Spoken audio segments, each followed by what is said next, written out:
Hey, good afternoon to you. 507 here, News Talk 105.9 WMAL, where we're making sense of the news. Coming up, Matthew Foldi will be here. We'll talk about the ongoing chaos on the left. He's the editor-in-chief of the Washington Reporter with some exclusive information on that.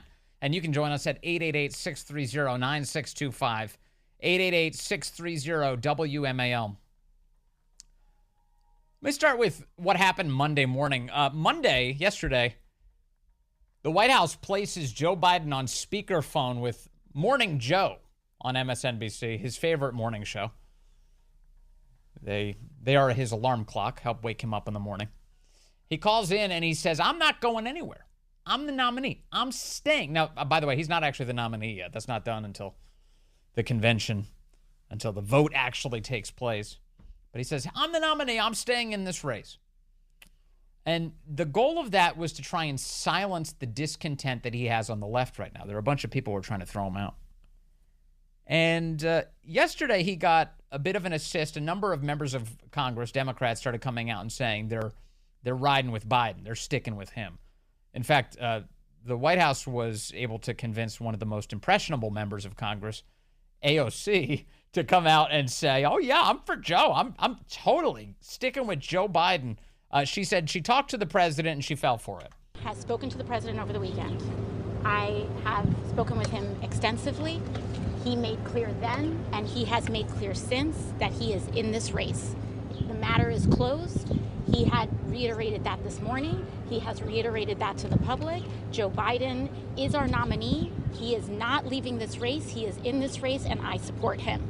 Now, what I think is critically important right now is that we focus on what it takes to win in November, because he is running against Donald Trump, who is a man with 34 felony convictions that has committed 34 felony crimes, and not a single Republican has asked for Donald Trump to not be the nominee. Because it's a scam, agent of chaos, AOC.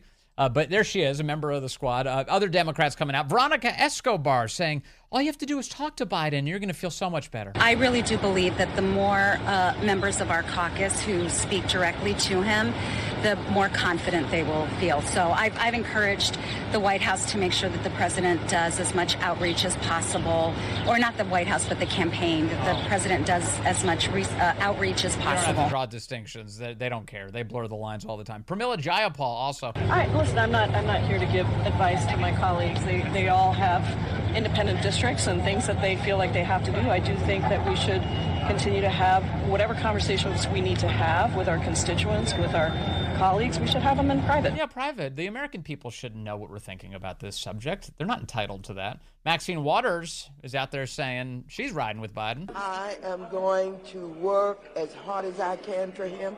I'm going to go to several states. I believe that he deserves our support. That's all I can speak about is me.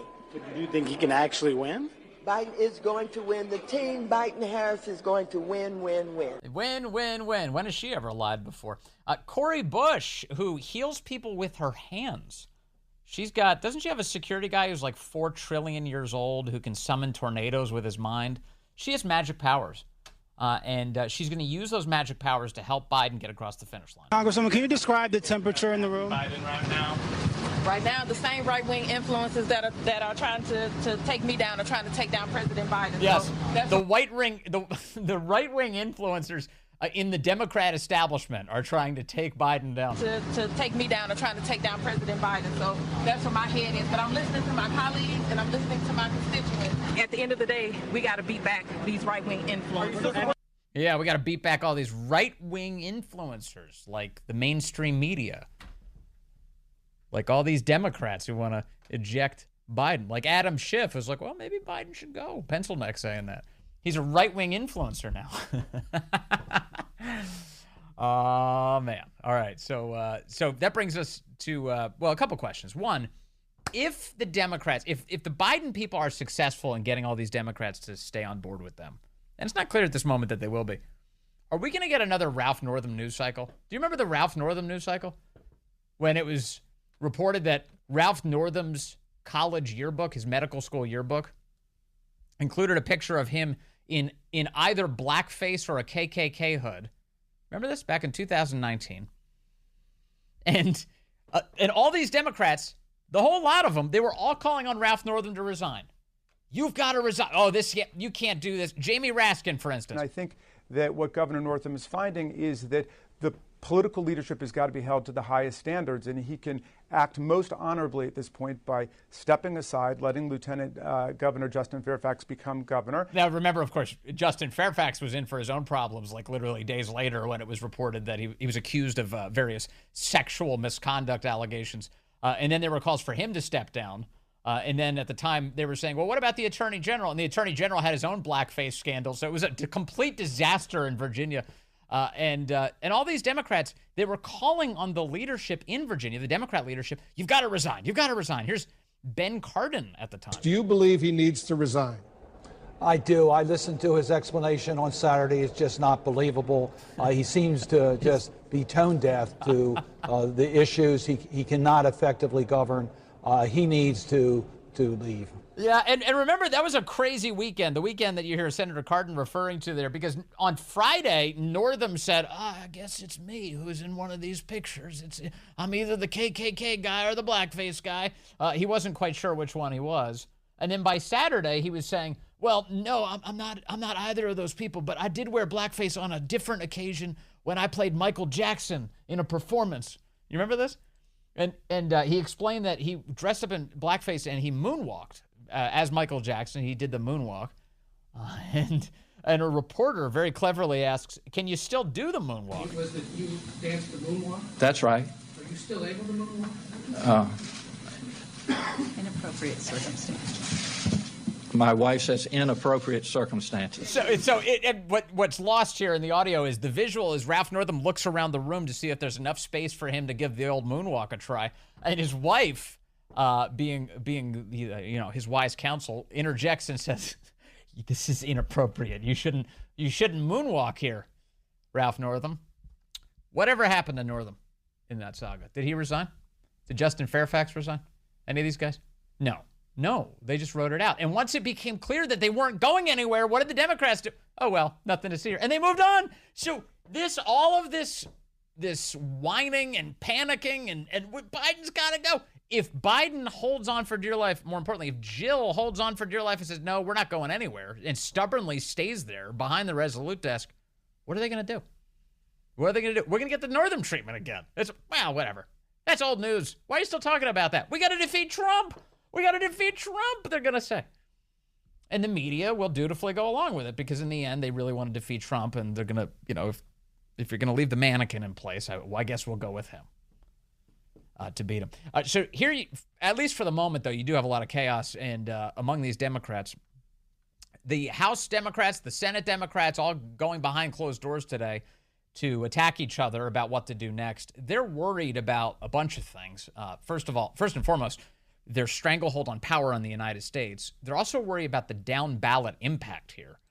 There's going to be some real down ballot devastation. Listen to Harry Enten, the data guy over on CNN, assessing what's going to happen to the House and Senate if Biden stays at the top of the ballot. His warning today. The fact of the matter is, you look at the national polling, the generic congressional ballot choice for U.S. House. Look at this.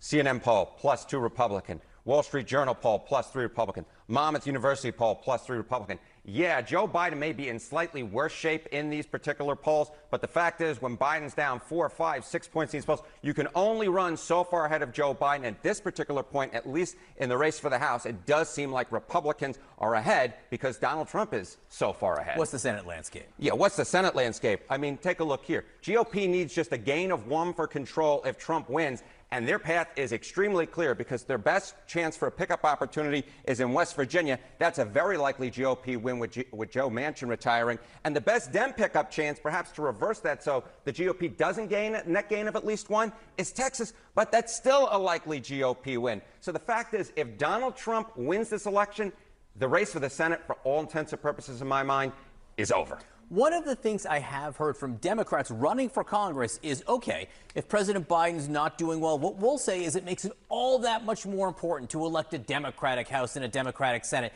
Maybe they can gain support that way. But does it work like that, split tickets anymore? It really doesn't. Let's go back since 2000. Same party won presidency and Congress. Yes, 5 times. No was just one time in 2012, the House that year, but the House popular vote that year actually went Democratic, even though Republicans maintained control of the House. So the fact is, 5 out of 6 times, that's not good math. And let's just take a look at the Senate here. Senate and presidential races in 2016 and 2020. States that voted the same way in both, 68. States that voted for a different party, just 1. That was Maine back in 2020. The fact is, straight ticket voting is the way of the land these days. The idea that Democrats down ballot could somehow outrun Joe Biden to such a great extent to win control in the House or maintain control in the Senate, that seems to be an unlikely proposition. That is a pretty stark number. Yeah, right? those are pretty clear numbers. In other words, it's a fantasy that House and Senate Democrats are going to be able to succeed in an environment where Donald Trump succeeds by big numbers.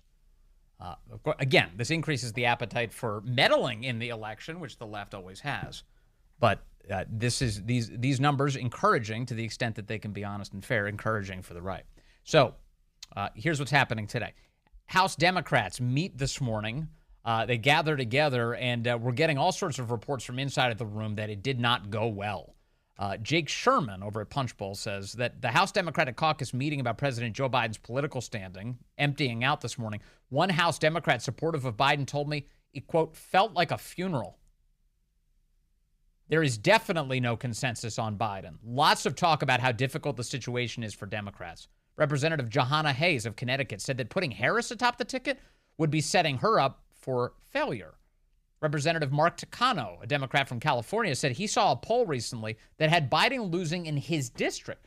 Biden won his California district with 62% of the vote last time. Biden now losing in a deeply blue Democrat district in California. Axios reports today that just before House Democrats even came together this morning to talk about this, a smaller group of some of the swing district Democrats held what sources described as a despondent gathering with, quote, actual tears.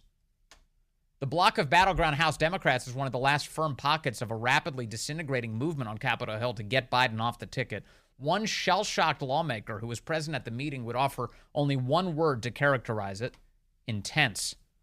Another described the mood as, quote, pretty much unanimous, that Biden has, quote, got to step down, adding, quote, there were actual tears from people and not for Biden. Democrats' full caucus meeting was far less unanimous. Lawmakers were both defending Biden and airing concerns about his ability to take on former President Trump. Attendees telling Axios. One House Democrat who was in both meetings said most of our caucus is still with him, meaning he'll stay in, which sucks for our country. There's a Democrat lawmaker saying that. Coming out of the meeting this morning, Tennessee Democrat Congressman Steve Cohen came out of the big meeting of the Democrats and was asked, hey, are you guys all on the same page or what? You all on the same page? No. What do you mean you're not on the same page? You're not even in the same book. We're not even in the same book, he says. So the chaos continues there. Meanwhile, the head of the Democrat caucus, Pete Aguilar, stepped up to the microphone, gave a press briefing, tried to show a strong face. Oh yeah, we're just talking amongst friends. We're working things out. We're figuring it all out. And he was asked about all this. Chad Pergram at Fox News was like, I noticed you keep talking about Trump, but you're not really talking about Biden very much. How come you're not talking about Biden that much? And Pete Aguilar gave the least impressive endorsement of a political candidate I've ever heard. And we're unified that Donald Trump cannot win, and we are unified that Hakeem Jeffries needs to be Speaker to help the American public. Like it's more about Trump and not so much about Biden. Isn't that the issue here? That you guys are talking consistently about former President Trump and not advocating for President Biden, saying he's the guy who has to beat Donald Trump. Right now, President Biden is the nominee, and we support the Democratic nominee that will be Donald Trump. That is the fact. That is where we are. Not exactly a ringing endorsement. Right now, Biden is the nominee. And there was also a meeting to this afternoon among Senate Democrats, and they're still apparently, according to Axios, all at odds with one another, arguing over whether or not Joe Biden should continue to be their party's nominee. To hell with the voters. Who cares what they say? Let's decide who should be the nominee.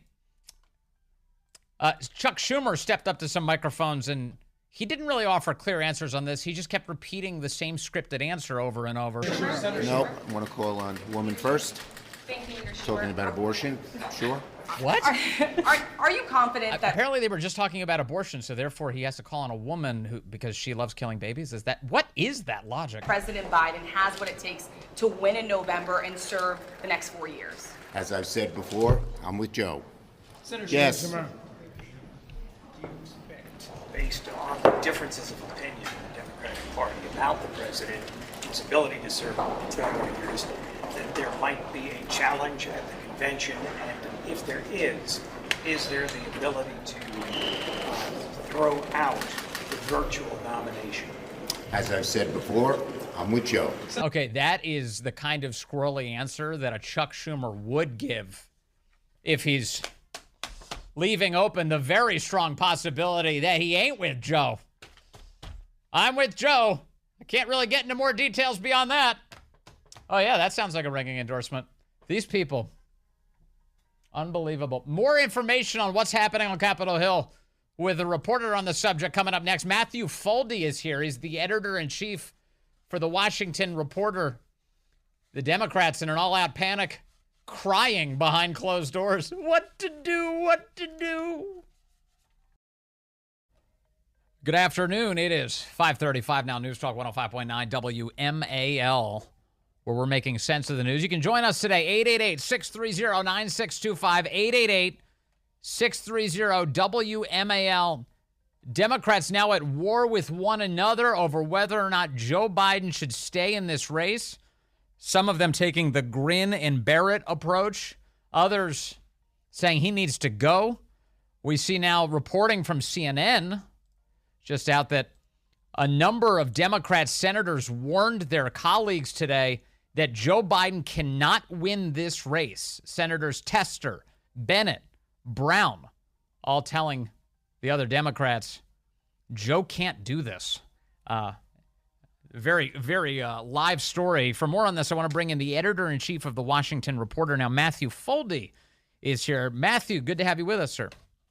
Hey, Vince, great to be back. All right, so all these Democrats, they get together. The House Democrats meet with one another today. The Senate Democrats meet with one another today. And all the reports I'm seeing are that there's like crying going on behind closed doors. Nobody knows what to do. How can they solve this problem?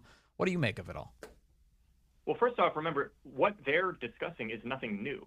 Joe Biden has obviously been declining since he took office. And the reason why I think they're literally crying is because they've been caught lying to people for 3.5 years, and now their lies may actually be jeopardizing their careers. But I think that there are two sort of sets of characters in the saga that you're talking about here. Obviously, there are Democrats. We'll talk about that. There are also the journalists who have been covering up for these people. But even to your point, then starting just with the Democrats, these people are the softest people in America. They control, obviously, the White House.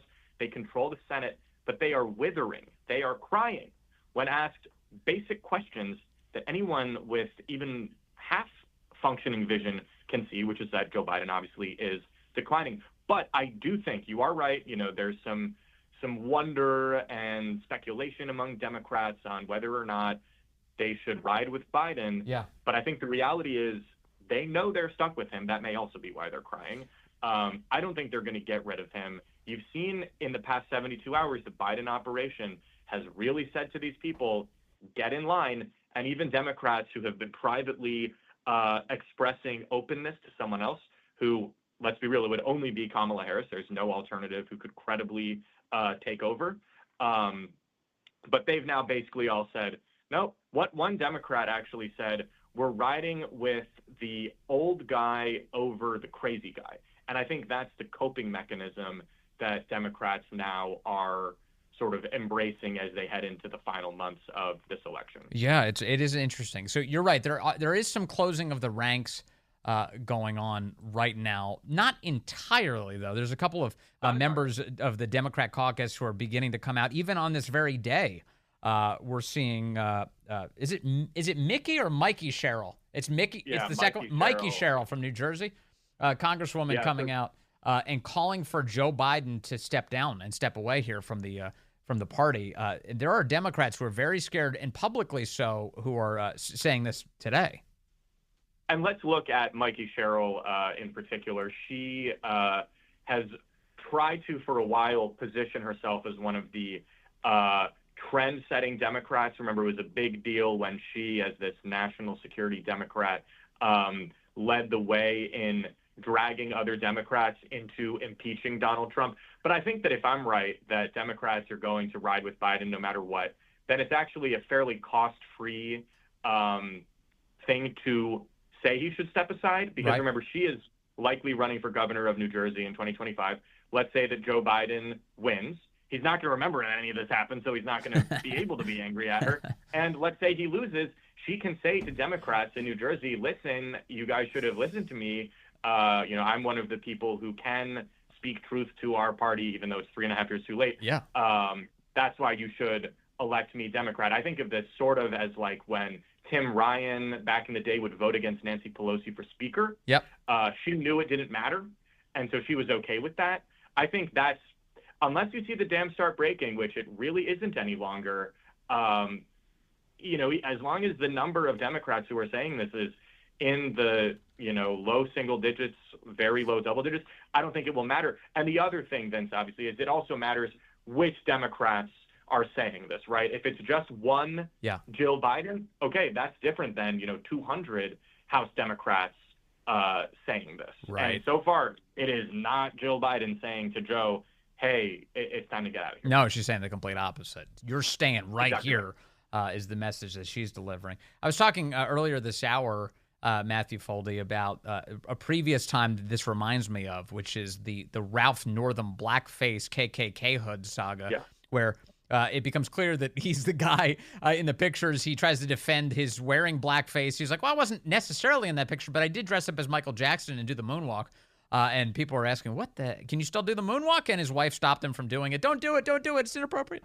And all of the Democrats, to include Joe Biden and Pete Buttigieg and Kamala Harris, they were all calling for him to resign. He refused, so they gave up on the story. They're like, whatever. And he never resigned. The story went away.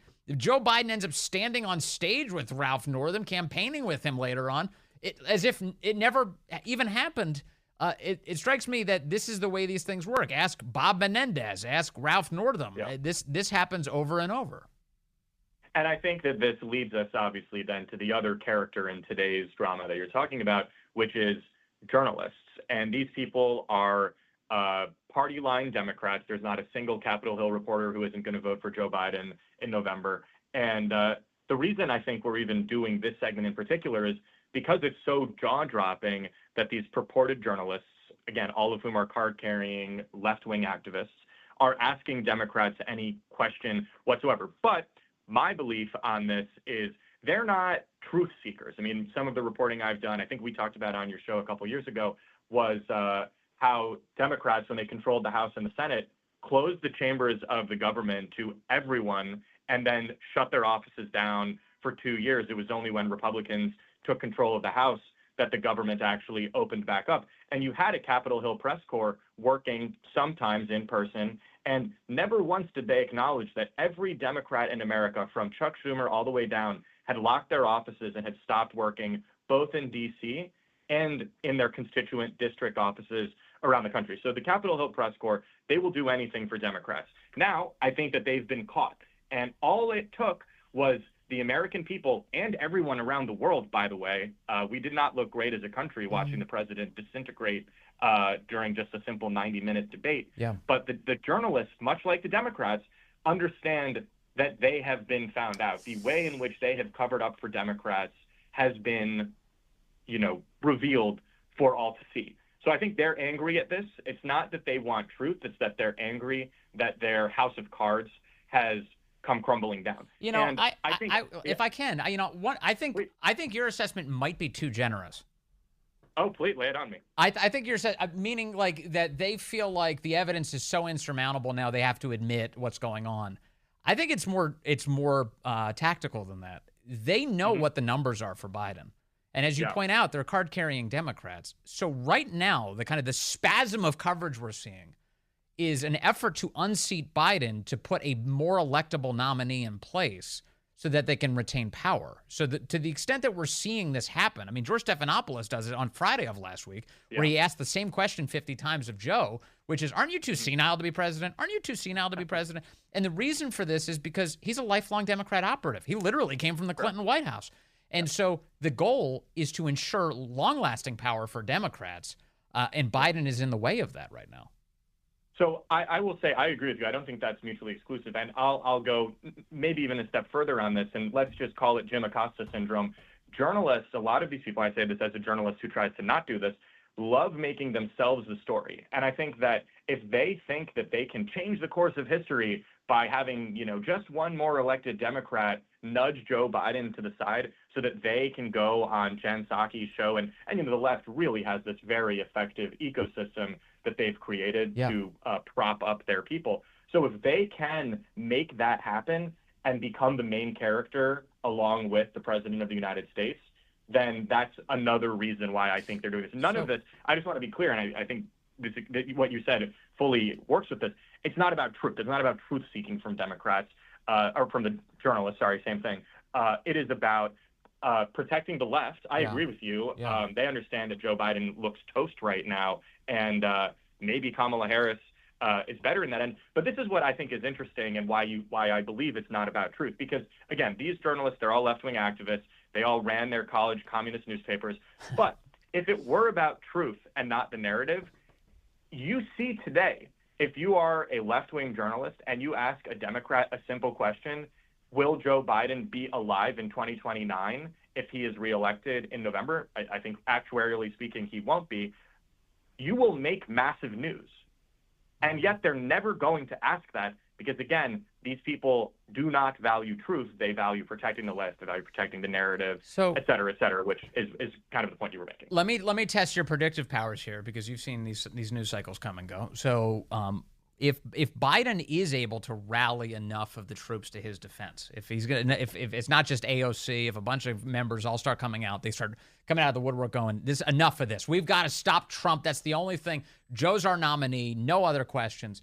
If they can wield that stranglehold effectively, will the media go along with it? Will they return to form just as quickly as they turned against Biden? Absolutely. And I think that you see this happening both with Democrats and journalists saying, "Where's Donald Trump? Why aren't we hearing anything from Donald Trump?" They are so desperate for a way to not talk about this. And unfortunately for Republicans in this regard, the RNC is next week. Next week is only going to be about Donald Trump, which is where Democrats and journalists prefer to live. So they're going to, next week will be the transition period, in my belief, from Democrats and journalists talking and being asked about Joe Biden's age to back to where they want to be, which is just talking about Donald Trump for the next 5 months. I think by the time the RNC is over, Joe Biden will have operated effectively to get Democrats in line. Meanwhile, journalists will return to obsessing about Donald Trump.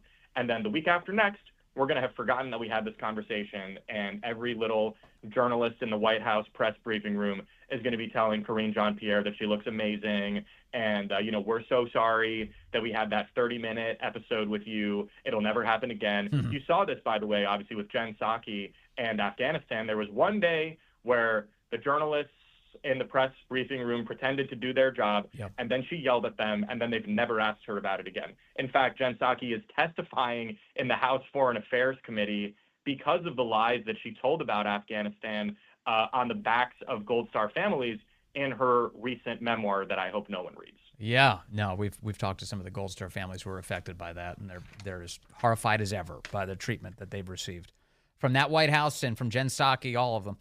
Okay, Matthew Foldi, thank you, sir. As always, good to talk to you today. Hey, always great, Vince. That's it. Matthew Foldi with The Washington Reporter. Now, as Matthew and I were speaking, President Joe Biden has begun speaking at the NATO summit right here in Washington. Let's hear the state of his voice as we speak. Ruins of war held high the torch of liberty during long decades of the Cold War. When former adversaries became fellow democracies, we welcomed them into the alliance. When war broke out in the Balkans, we intervened to restore peace and stop ethnic cleansing. And when the United States was attacked on September 11th, our NATO allies, all of you, stood with us invoking Article 5 for the first time in NATO history, treating an attack on us as an attack on all of us. A breathtaking display of friendship that the American people will never, ever, ever forget. Through all this history, when great changes occurred, people would ask, can NATO adapt?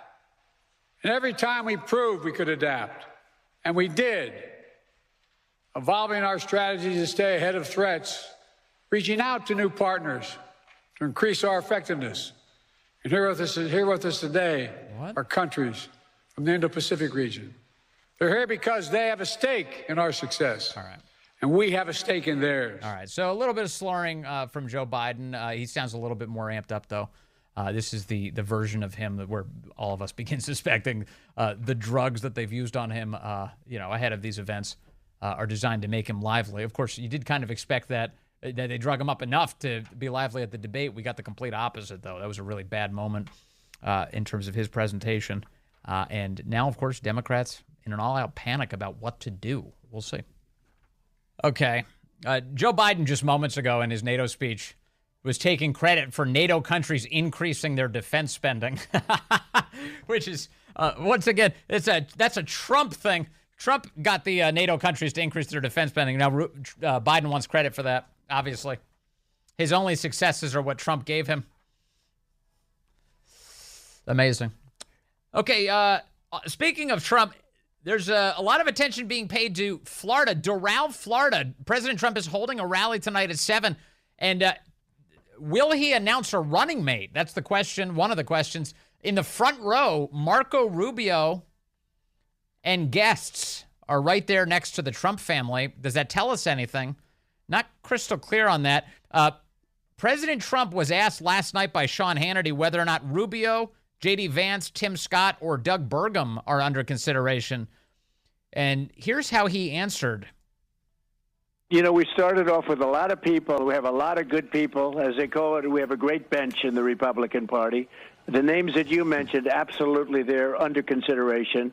And I haven't made final decision, but I have some ideas as to where we're going. And a little bit, we wanted to see what they're doing, to be honest, because, it might make a difference. I don't know. I'm not sure that it would. But there are those that say Trump's waiting until he finds out what's going to happen with crooked Joe Biden. And we'll see what happens with Biden.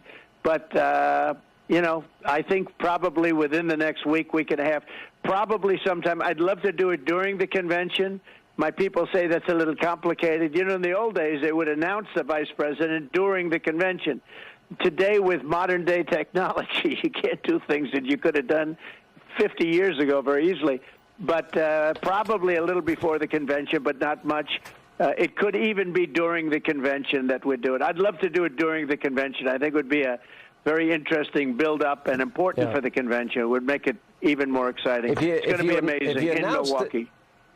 If you announced it right now on this show, I think it'd make a lot of news. I'm just saying.